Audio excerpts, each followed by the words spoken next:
പടിഞ്ഞാറൻ യമനിലെ ഹൂതി നിയന്ത്രണത്തിലുള്ള ഹൊദൈദ തുറമുഖത്ത് അടിസ്ഥാന സൗകര്യങ്ങൾ ലക്ഷ്യമിട്ട് ഇസ്രായേൽ നാവികസേനയുടെ മിസൈൽ ആക്രമണം. ഇസ്രായേലിനെതിരെ ഹൂതികൾ അടുത്തിടെ നടത്തിയ ബാലിസ്റ്റിക് മിസൈൽ, ഡ്രോൺ ആക്രമണങ്ങൾക്ക് മറുപടിയായിട്ടാണ് ആക്രമണങ്ങൾ നടത്തിയതെന്ന് IDF പറഞ്ഞു.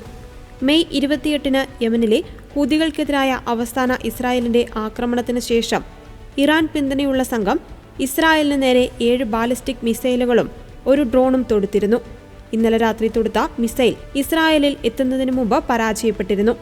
കഴിഞ്ഞ ഒരു വർഷമായി IDF ലക്ഷ്യമിട്ടതും ഭീകരപ്രവർത്തനങ്ങൾക്കായി ഉപയോഗിക്കുന്ന തുറമുഖത്തിന് നാശനഷ്ടങ്ങൾ വർദ്ധിപ്പിക്കുക എന്ന ലക്ഷ്യത്തോടെയുമാണ് രാവിലെ ആക്രമണം നടത്തിയതെന്ന് IDF പ്രസ്താവനയിൽ വ്യക്തമാക്കി. ഹൂതികൾ ആയുധങ്ങൾ കൈമാറാൻ ഈ തുറമുഖമാണ് ഉപയോഗിക്കുന്നത്. ഇന്നലെ രാത്രി IDF തുറമുഖത്തേക്ക് ഒഴിപ്പിക്കൽ മുന്നറിയിപ്പ് നൽകിയിരുന്നു. എന്നാൽ സമീപത്തുള്ള റാസ് ഇസ, സാലിഫ് തുറമുഖങ്ങളെ ഇസ്രായേൽ ഇത്തവണ ലക്ഷ്യം വെച്ചിരുന്നില്ല.